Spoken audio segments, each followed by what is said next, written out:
dagger that was sacred, placed into my hands over a virgin laying naked. When we learned how to harvest what we needed, we was taking. Hip-hop should be on the table with a rape kit. Guys, what is up? Welcome to another episode of Maximilian Must Know. This is going to be a weekly wrap-up episode. Before we get into the weekly wrap-up, guys, let's talk about that scent of the day first. You guys can see, obviously, easily one of my favorite fragrances of all time. Pulp by Byredo. I have beasted on this one. I think it's the best fruit fragrance ever made. If you like fruit but are sort of sick of the generic fruits, well, come get a big old bowl of rotting fruit, because that's what this one is. A little bit of praline in there as well. Just absolutely ingenious. I don't understand how they made a fruit fragrance this bonkers and with this much power. I love this. Speaking of that, I need to check out some of the newer juices that Byredo did. They did a collection with Oliver Peoples where they released some fragrances with glasses, and then they also did a fragrance with Russell Westbrook, the NBA player, which I am not really looking forward to, but I at least got to give it a look, being that it is a celebrity who did a fragrance with a niche house. Got to at least check that out. Obviously Pharrell did that as well with Comme des Garçons, and that one actually came out pretty good in my opinion. So guys, what did we go over this week? Well, let's go over it. So Monday we started off with a question and answer announcement video, and I got a lot of cool questions. You know, I said if I get 10, I'll film a video. Well, I got more than 10. So I'm going to be filming that video. It might already be filmed by the time you see this, and if you didn't get your question up in time, don't worry, because every time I get a new 10 questions, we'll revisit it and we'll do another question and answer video. So I was really happy to see the audience participation in that. And in the future, we're going to do another video, Q&A video, where you'll have the opportunity to possibly win a maxed out sample, because I got a package from 4,160 Tuesdays today, and Sarah laced me with a bunch of maxed out samples. Now, some of those are spoken for. Actually, most of them are spoken for, but I definitely will have one or two that I can give away. So we will do that in the future, but please don't ask me for them right now. Okay, so Monday was the Q&A announcement. Tuesday, what we did is, what did we do on Tuesday? Tuesday it was a scent safari, and we looked at a fragrance house from Brooklyn called Euphorium.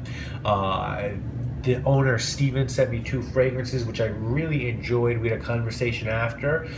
He's going to send me some of their other stuff, and we might do our first follow-up on a scent safari and look at some of the other stuff Euphoria and Brooklyn did, because I was really impressed by the 2 that he sent me. Wednesday, what we did is we did a video on Razor Rock Tobacco No. 1 shaving soap. Was recently in touch with Joe over at Italian Barber, who owns Razor Rock, and he just sent me a package of some stuff. So we're going to have more videos sponsored by Italian Barber coming down the pipeline this fall and winter. Thursday we did sample shopping. It was a disappointing episode. We looked at 4 fragrances. 2 were from Scent Story, 24 Live Another Day and 24 Live Another Night. Neither of them really did it for me. And then we also looked at C.O. Bigelow's Elixir Blue, which I just thought was okay. And then one other fragrance, which also didn't really do it for me. I forget which one that is right now, but I know it was not memorable. Friday, we looked at some newer products sent to me by Phoenix Artisan Accoutrement. We looked at the synthetic brush that Doug made with his Crown shaving company. He has a new Crown shaving company. He sent me a soap and a brush they did, and also one of their double-edged razors with the open comb, which I love. You can see I obviously really like that. And I actually want to speak to something real quickly, because on a video that I did recently, I actually have received 2 comments about Doug, and some people sort of asked me if I knew about what happened with him in the past, and him sort of going under another name and having other companies and acting like he was someone else and sort of promoting the other company, and like, how could you deal with this guy, and da-da-da. So I just want to say quickly that, guys, I treat people as people are to me. Everyone, there, with almost no exception, everyone out there, myself included, someone thinks I'm an asshole. Someone probably thinks you're an asshole. Someone thinks everyone is an asshole and they don't like something that everyone does. So if you just listen to what people say, even if it's 100 people, if you don't judge that person on your interaction with them, what are you really judging them on? I just feel like I'm the best decision of character for myself. And Doug, in my interaction with him, has been unbelievably honorable, unbelievably kind, unbelievably generous. And so he's my friend. And he's going to continue to be my friend. And whatever happened in the past, happened in the past. And to me, it just sounded like he was smart and he just did a lot of marketing. You think McDonald's, when they say shit about their burgers, everything is the truth. You don't think companies do crazy shit, have really cool marketing schemes to get you to buy their products or just to get out there? I didn't see him really rip anyone off from what I read.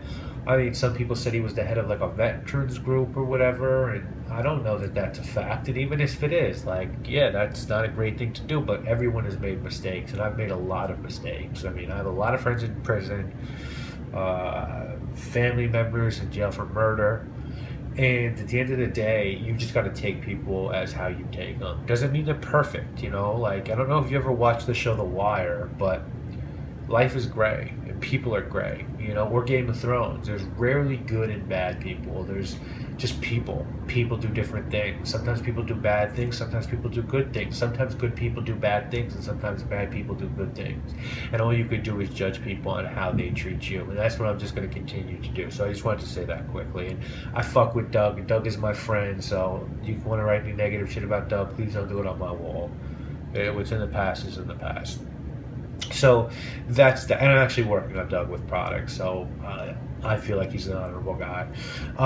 So that was Friday night. We looked at his Crown King shaving soap, fantastic shaving soap. We looked at the brush, which is my favorite brush now. I think it's a $40 brush. It blows away a $300 brush that I got from Shave Mac. And then we looked at his open comb razor, which is quickly turning into my favorite razor. So 3 home runs. The fragrance we reviewed this week, Himalaya by Creed. Excellent work fragrance. Maybe one of the best work fragrances of all time. The grapefruit and the vetiver and the musk and the Creed ambergris. It's just really classy, really high end, perfect for like spring or summer with this suit. So Creed Himalaya for me is a huge win. Now, as far as what else is going on in my life, the podcast is still going to be delayed. As I said, my best friend's best friend died. He lost his best friend, John Luca, and he's working through that. And it might go slower than I thought it would. I just don't know. I'm sure. We went out to just have lunch last week and hang out. No microphones, no podcast, and we were just talking, and I was like, yo, do you still want to do this? And he's like, yeah, I do. I just need to go through what I'm going through. And I was like, cool, because I get that. I've been there. I've lost people to fucked up circumstances, and you just, for a while, you don't want to sort of do the shit you were doing before that happened. You don't want to pretend like your life is just going on and what happened didn't happen. You kind of just got to grieve for a while, and then you got to put it behind you, as long as it's not like a child or a parent or, at some point you got to just put that behind you and move on. Now, if it's someone that's that close to you, like a family member, then it's a whole different story. Then you really got to go through some shit. And this was his boy, so he really might need to go through that. So we will be back on the podcast. I can't tell you when or where, but I'll tell you guys this, that we'll be back, and I'll let you know when we will be back. The other thing I just wanted to let you guys know is I did pre-order the iPhone 6. I got the 6S Plus, 64 gigs in space gray. I had the white one last time and I didn't really like it, and I think the rose gold is kind of corny, so I just went with the black. I had 128 gigs with this phone actually right now, but that's just too much. I just can't fill 128 up because I use iTunes Match for my music, and I don't have that many photos and videos, so 128 is just stupid. So at least for me. So I did get the 64, and I will be reviewing that. As far as purchasing fragrance goes, guys, I told you, like, I'm on a little slight bit of a hiatus. I have picked up some things that I will review. One of the things, well, actually, let me keep it on the low. And you'll get a review. But I actually don't think I bought anything this week except for this, just a bottle of Stetson that I picked up at TJ Maxx. I actually really like it. It's a $5 fragrance. It's a really nice old school fragrance. Unfortunately, it's a splash top, which you guys probably, or you don't know, I don't really like splash tops. These are really good. I like old school fragrances like this, and Pierre Cardin. Like, I just really like the way old school fragrances have that old school barbershop smell, and so I fuck with this one. But I do have a few planned. Like next week, I know I'm going to be grabbing one, and I think it's going to be an under the radar one that I'm going to do a review on. So I'll just keep it on the low for now. And that's it, guys. I don't know if there's anything else to really talk about this week, so please stay tuned for the next week's schedule. And if you have any questions or comments, please feel free to leave them below. And I'll see you guys again real soon, guys. You know what it is. My name is Maximilian. I must know. Oh, please let me know. Keep doing the weekly wrap-ups or not. It's up to you. I'm going to decide whether I'm going to keep doing them in the next week or so. So let me know. Bioweapons under my lungs soon. More like Alistair Crowley than some my young moon. Up to no good like the night before Halloween. Put your fucking mask